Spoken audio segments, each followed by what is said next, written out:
Está en línea Juan Marino, diputado nacional de Unión por la Patria. ¿Cómo estás, Juan? Buenas noches. Sandra, Jorge, ¿cómo andan? Buenas noches. Estuviste ayer, ¿no es cierto? Sí, estuvimos ayer. Bueno, fuimos testigos de un presidente cuyo objetivo en el discurso fue presentar como moralmente justo el cierre de empresas, ¿no? Moralizando Es muy el exterminio impresionante. industrial. Sí. Lo que pasa es que yo decía al principio del programa, ¿no? Al fascismo es muy difícil analizarle el texto porque no tiene lenguaje, ¿viste? Nada de lo que diga el tipo merece ser considerado porque dice, bueno, que bajó la pobreza, que la moral de la pindonga, pero ¿cómo es estar 2 horas siendo insultado por un presidente? Porque además el único micrófono abierto era el del que insultaba, lo cual da una sensación de impotencia enorme para el espectador. No sé para los que eran insultados porque la televisión no los mostraba. Sí, como ellos manipulan la televisación, no se vio que nosotros le respondimos. Nosotros mostramos carteles denunciando que Milei es responsable de los despidos, que Milei es la guerra. Yo levanté un cartel planteando el juicio político a Milei y le respondimos a cada una de sus agresiones. Se escuchaban voces, pero era una pena no poder verlo, y también eso, la televisación también tenía un formato fascista, porque solamente se escuchaba una parte de lo que pasaba. Vos fijate con esto que decía el fascismo, ¿no? Que él en su discurso se trató de mostrar nuevamente como libertario, citando a Gary Becker, a Jesús Huerta de Soto, diciendo que Alberto Venegas Lynch, hijo, es el máximo exponente del liberalismo en la historia de Argentina, como que si no hubiese existido, no sé, Alberti, Sarmiento, una cosa ridícula, pero mientras tanto está apoyando las guerras de Trump por el mundo. Cualquier libertario serio, anarcocapitalista serio, le diría a Milei que eso no es libertarianismo. De hecho, el Pope actual del anarcocapitalismo, que quedó vivo después de la muerte de Rothbard, que Hoppe hizo una conferencia en Estados Unidos diciendo que Milei no es libertario porque apoya a Trump y Trump es la guerra.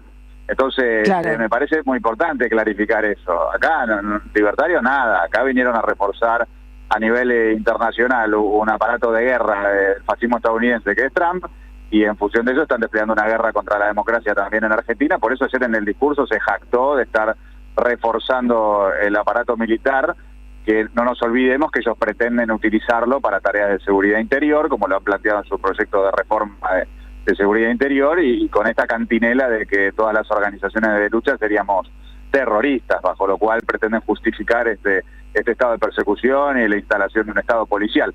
Entonces, me parece muy importante lo que vos señalás para colocar en su justo término, ¿no?, el contraste entre la ideología que él pregona y la política que él efectivamente desarrolla. No, es que apenas empezó la transmisión de televisión, cuando todavía él no había entrado, eso también es un componente fascista. Todos los presidentes, en todas las aperturas de las ordinarias, la televisación empieza cuando el presidente o la presidenta están llegando, ya llegaron o están por entrar al Congreso. Esta transmisión empezó cuando el tipo salió de la Rosada, y durante todo ese caminito, el locutor, que tenía un discurso totalmente adoctrinador, decía que este momento semeja a cuando asumió Bartolomé Mitre.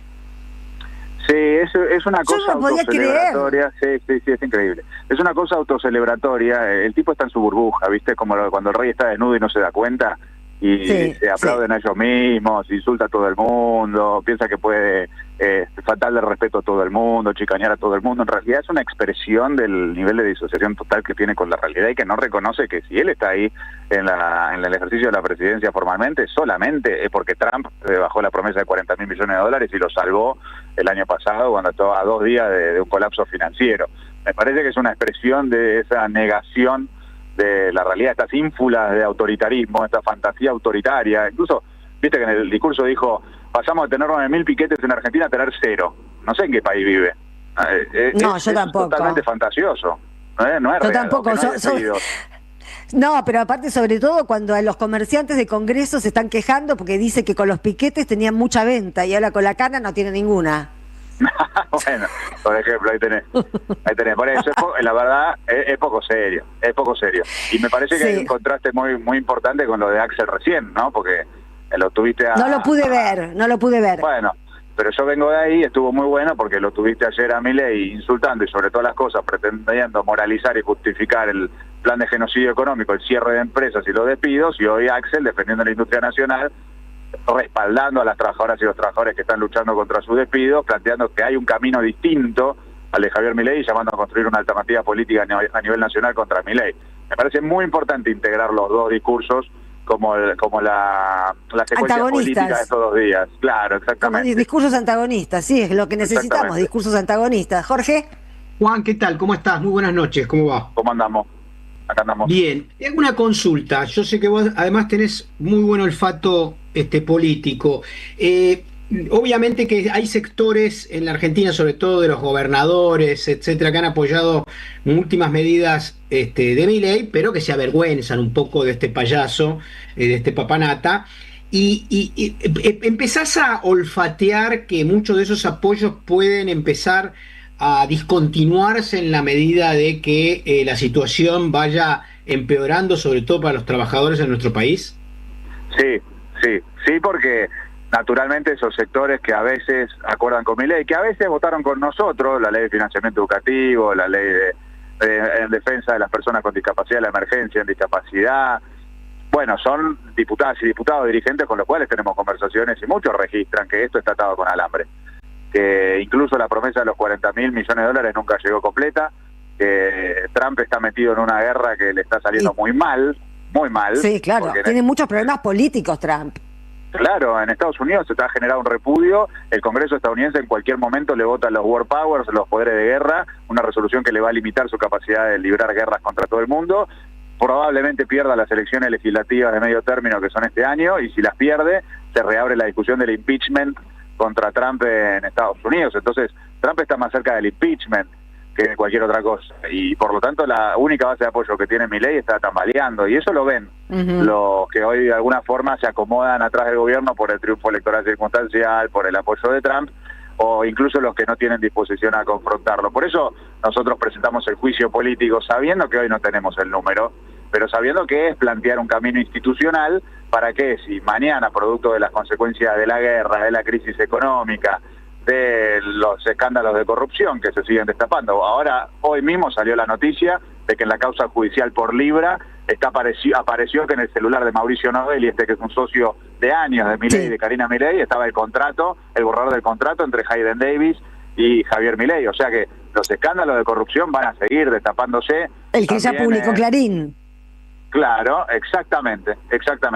Y en la causa de Andis lo mismo, porque también acusaron de asociación ilícita a todo un grupo de funcionarios, que eran funcionarios designados por este mismo gobierno. Bueno, a medida que vayan saltando todas esas situaciones, que se agrave la crisis económica producto de los cierres de empresas, los despidos, se van a generar las condiciones para que haya una salida, quizás a través del juicio político, que es un camino institucional y constitucional. Los tiempos de la crisis determinarán si la salida es el juicio político, si la salida es la elección del año que viene, la presidencial, donde, bueno, con Axel a la cabeza del Movimiento Derecho al Futuro estamos planteando un principio de solución a los problemas que tiene la oposición para reorientarla, para construir una alternativa política mayoritaria que pueda ganar las elecciones y, bueno, que salgamos de esta situación.